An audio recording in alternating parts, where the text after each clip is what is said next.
enough or we'll kind of know it because it'll sound like we're ready. We talked about everything already. But if you need to go, Oh, good. You think? okay. So I'm Or gonna. you just tagged me in a post, huh? What? You just tagged me in a post. Yeah. Yeah, my Hey, phone just said it. this is Bill Hill, you guys. Look at him. Yay. What's up? What's up? What's up? Bill Hill's right here. Hi, Bill. Live. I'm Live. right here saying big shouts out to my homegirl Linda Marcus Smith, you know what I'm saying, doing the Zoom hookup, interviewing comedians, you know, and our job as comedians, we are to bring the healing through laughter. And that's what I've been doing, you know what I'm saying, even though I got an uncle right now in the hospitals, you know what I'm saying, battling COVID-19, but, you know, it's all good, man. It's all good. This too shall pass. Because it's got to pass. Because I'm about to go broke buying bullshit like toilet paper and plates, paper plates and cups. Like, shit's crazy. They done up the price on everything. It's nonsense. BS. Man, they price gouging everything. You can't even find no toilet paper. No, I'm about ready to use coffee filters. That's exactly what I'm using. Jeez. I used nigga coffee filters yesterday. Shout out to Maxwell House. Love you. Love you. Coffee filters, baby.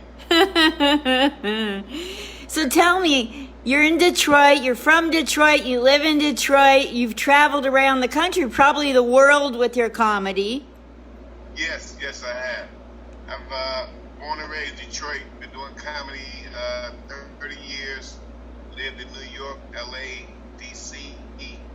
I played every theater in the United States. Every, last. jeez. Yeah, I've seen some pictures of you with heavy hitters. And I'm like, holy cow, he's on a whole nother level. Yeah, well, you know, when I first started, like all the heavy hitters, we all kind of were like, they might have been a couple years before me, like 2 or 3.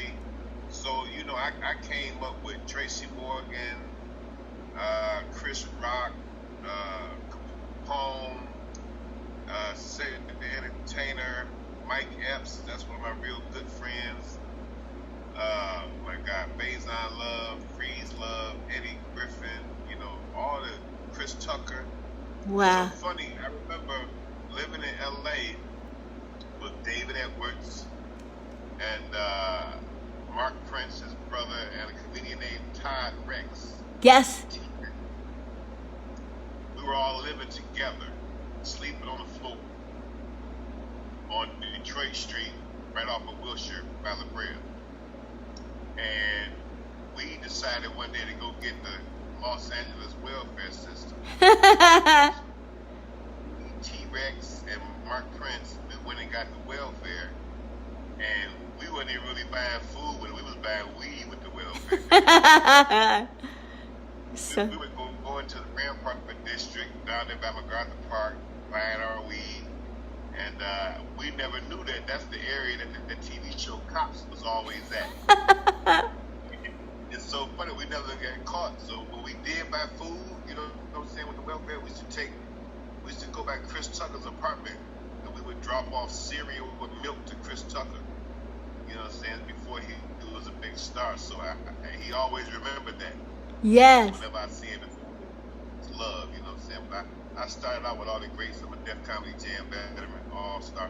So that kicked it off of my career doing Def Jam with big shots out to Russell Simmons and Bob Sutherland and Tina Graham for, you know, allowing me to even get into the next level of comedy by being on HBO. And that's what kind of kicked it off for me.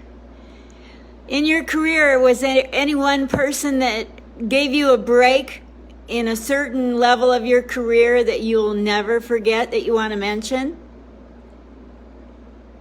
Shit, I just mentioned them.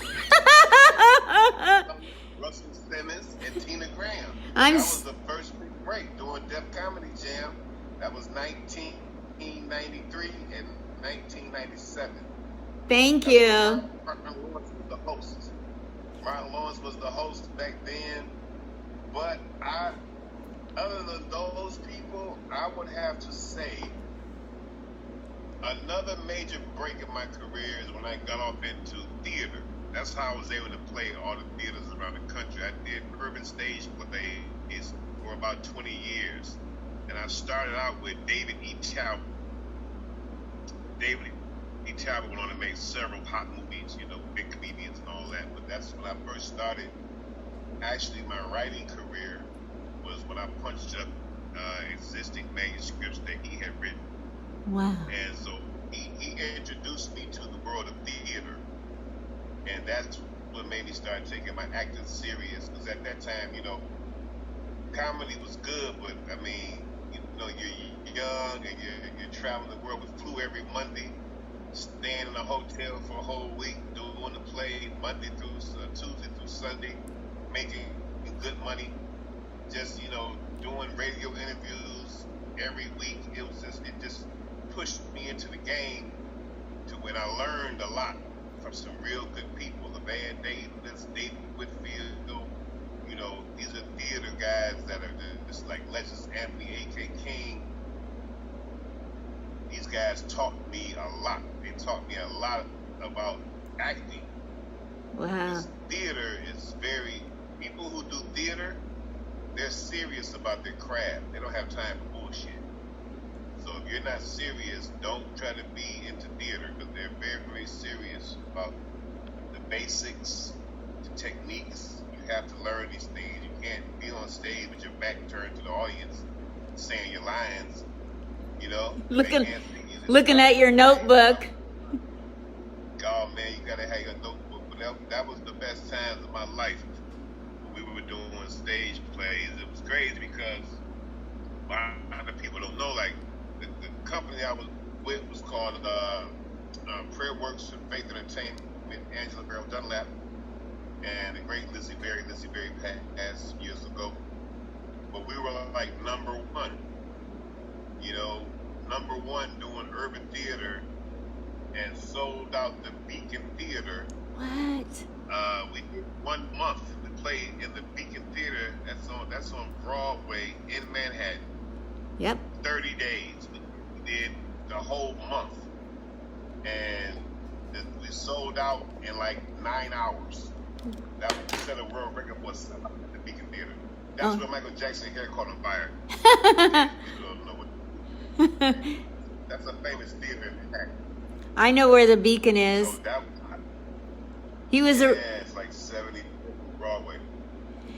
So you've done acting on stage. Have you? I don't snoop and look up your bio. Have you done movies, TV shows? You know what? I've done several movies here in Detroit. You know what I'm saying? Local movies. And one of the movies I did, the name was called Corner Store. That was directed by Joe Doherty, Lawrence Lamont Jenkins, and that movie. When that movie, we were in the Star Southfield Theater. That's like AMC Theater. We did 6 weeks, and the movie called The Help, it knocked us out the box. But we had sold out shows for 6 weeks. So that was my first major film that, you know, was here in Detroit, but it was in a movie theater. Then it went to Atlanta, and Red Tails.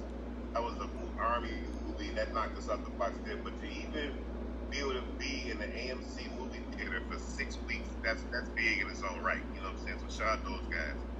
And you know, yeah, with Lawrence Lamont Jenkins, he moved on to work with Big Sean. And I just did the Big Sean video this summer called Single Again that went viral. It's got about like 8-9 million views.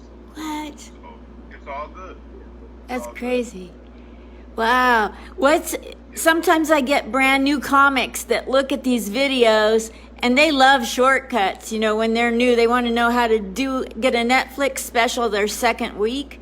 So, like, if you got to talk to a new comic and tell them what your pet peeve is about new comics or what encouragement you have for them in hanging in there, what would you tell them to do? My advice to a new comedian or comedian is that it's not going to happen overnight. You have to trust the process, meaning that you're a new jack, then after a new jack, you go to the next level, And once you get on television, go to another level. So you got to get your own fan base. You're gonna get a name for yourself, but you're gonna have to be willing to sacrifice. Like meaning like quit your job. See, once you quit your job, that's when you're really engulfed in the world of show business because you're depending on your craft and your skill set to pay your bills. When I quit my job in 1988, I was making $11 an hour. Gee. I worked in a courthouse.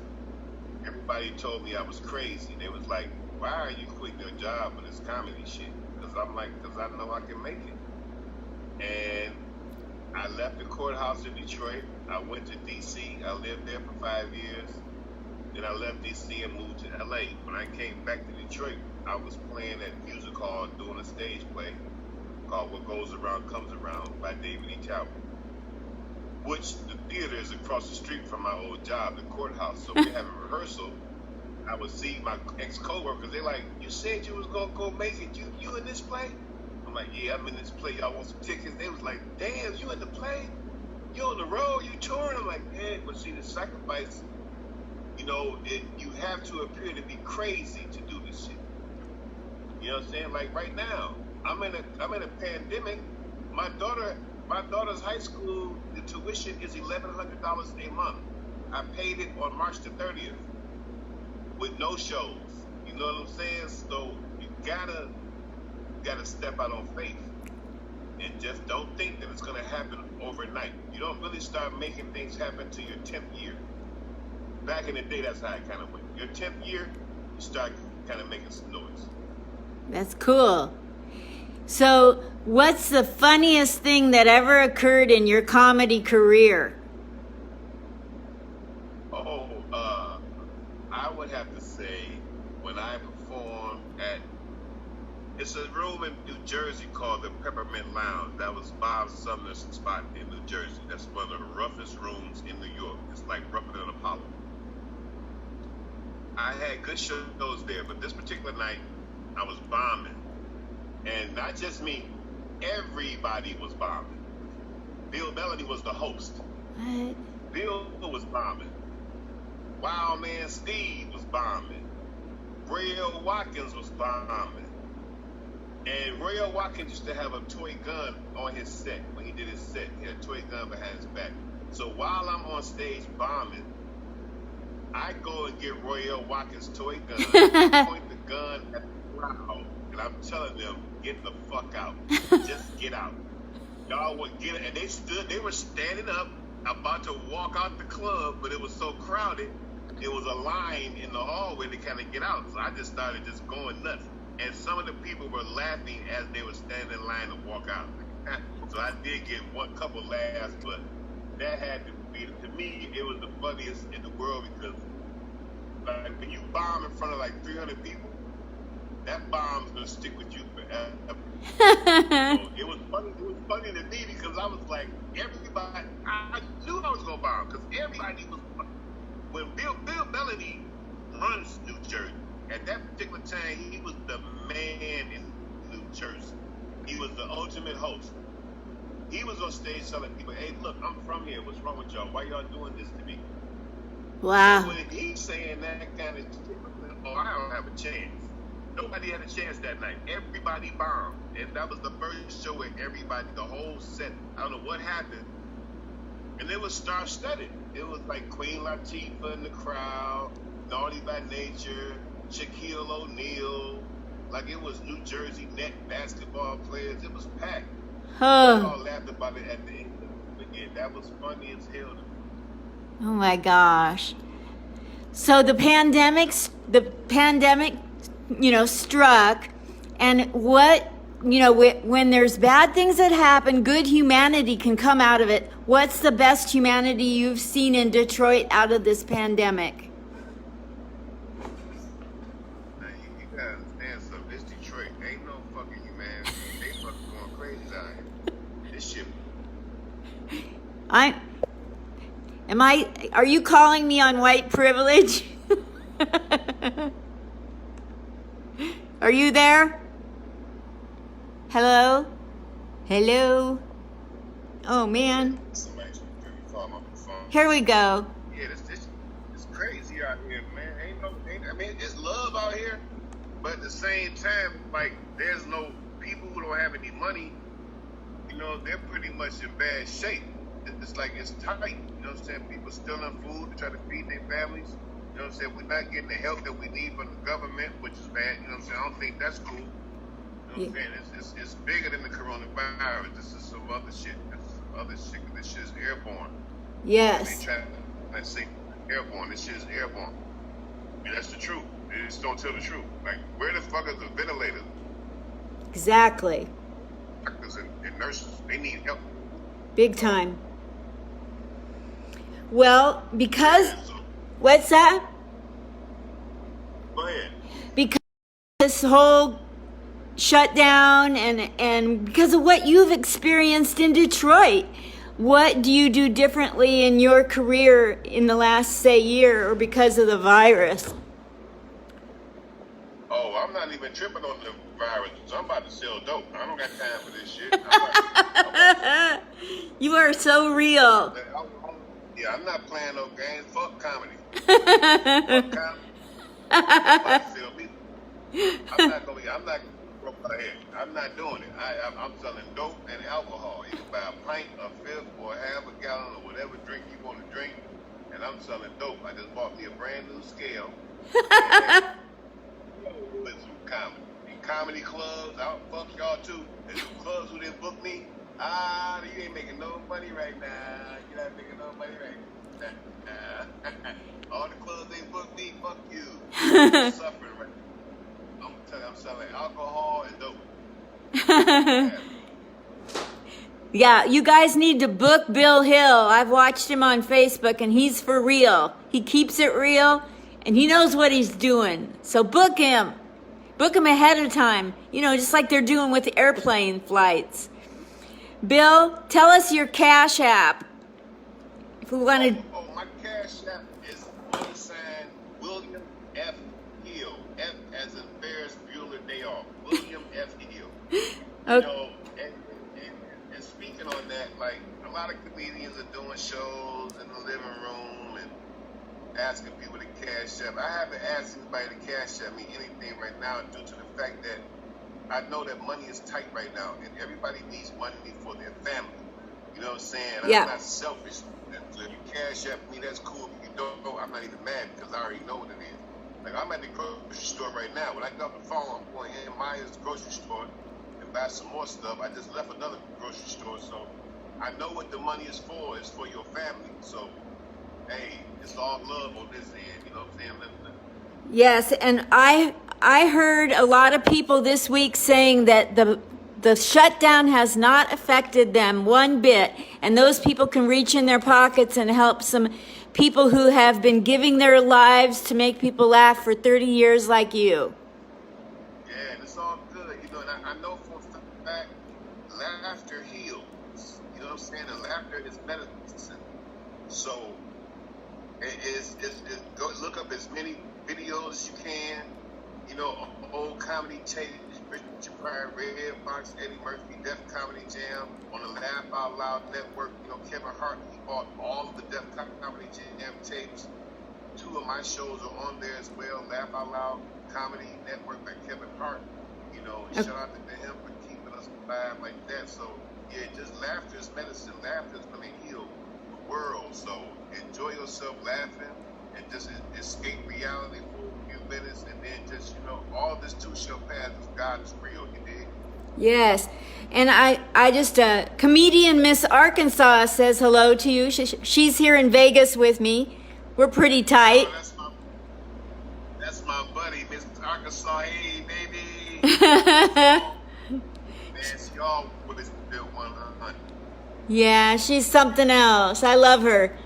So when you go back, you know, a lot of the comics are going to be doing COVID jokes, COVID-19 jokes. What percentage of your act is going to have virus jokes in it? You know, with so many people dying from COVID-19 in my city, Yep. I don't really have any not funny. Thank you. Like, my uncle is in the hospital right now with COVID. So, you know, some people crack jokes about it. In the beginning, you know, we were all cracking a couple jokes, but when it got real serious and people who I know and grew up with are actually dying, Yep. I'm like, this is not, nothing can be funny like that. So, and like I said before, to me, it's deeper than this. You know what I'm saying? We got speculation about 5G causing the same type of reactions as a virus of influenza and shortness of breath. So, you know, we gotta do some research. We gotta make sure if this 5G safe, has it been approved? Because it has Yes. not been approved. And, you know, if they trying to end the world, you know what I'm saying? Yep. Hey, that ain't no fun. No. Ain't nobody gonna be on Earth. What they gonna do? Just all this? The rich people gonna just play amongst themselves? Yeah. Cut the grass. Who gonna sell you the weed? You know what I'm saying? Who gonna sell you the alcohol? Like, you need us regular people out here. You're amazing. You're simply I amazing. don't. But I wanted to ask you about the. What if this is the end of the world? What then? Well, it do seem like it's the end of the world. Big Mac's hamburgers don't taste the same no more. I remember when the Big Mac was the #1 hamburger. Laxative. Get you a Big Mac and get on the highway. See if you drive to LA from Vegas off one Big Mac without having to go to the bathroom. Oh, Man, and a locked up Bill Cosby, he 100 years old. The Catholic still running around out here. Bill Cosby 100 years old. You know, I don't condone no type of sexual harassment or none of that shit. But those women, they remembered a whole lot to be unconscious. You know what I'm saying? One chick was like, yeah, I took a sip of the drink and then he walked me down the hallway and it was 5 pictures on the wall. It was Camille, Rudy, Theo. I'm like, I can't remember so much and you're supposed to be unconscious. Then he laid me down on the bed and he was touching my body and I looked over and he had his penis laying on the side of my face and he kept saying, pudding pop, pudding pop, pudding pop.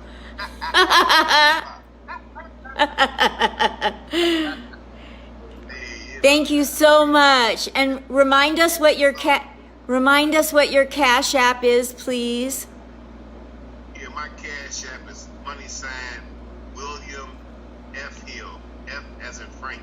You know, Cash App, # William F. Hill. All together, one word. And you know, I had a good time over here with you, Linda. Thank you. I appreciate what you're doing. You're trying to heal people through laughter, which is very special.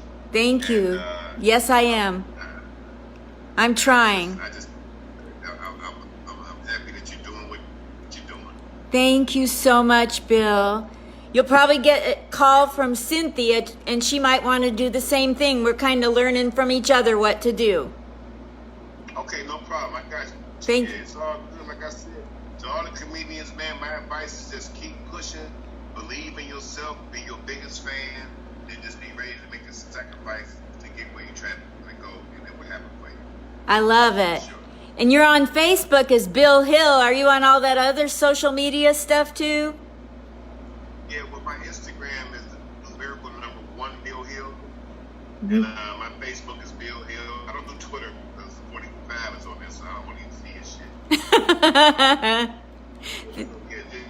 I'll be on my Facebook, you know, regular Bill Hill, and then my Instagram is 1 Bill Hill, at 1 Bill Hill. So you guys can reach out to me, shop it up, look on my page and laugh. I got a bunch of funny stuff on my page, you know what I'm saying? So just follow me on my social media and then just, you know, until we see each other again. You're awesome. Is it your uncle that's in the hospital fighting the virus? Yeah, my uncle Michael Russell. My uncle Mike is in the hospital. I talked to him yesterday, and the building that he lives in, they were doing like a test on the building or whatever, and the tenants, and so they tested him. They told him, "Oh, hey, we gotta take you in. You got you're infected with the virus." My gosh. Co-virus. He said co-virus. So he's in, but his respiratory is good. That's a good sign. But the other things, the fatigue, and then the shortness of breath, and he has no fever though. So they told him that he's gonna be in there for a couple of days. So I'm praying for my uncle. You know what I'm saying? My uncle Mike. You know what I'm saying? So hopefully he'll beat this, and I'm sure he will. And I want to send my condolences to all the people in Detroit that lost a loved one. A lot of my friends have passed, so I want to send a major shout out and condolence tip to all my people. I'm so sorry. I'm sorry for all the losses. Yeah, it's all good. God gonna come back real strong. He's not about to let this happen like this. He's not gonna let this. Yes, yes. And he's still with it. Thank you so much. I'm glad to know you're a believer. Yes, all facts. Yes, big facts. All righty. We'll catch you later. Okay, Lynn, you take care for now. Thank you, Bill Hill. Bye.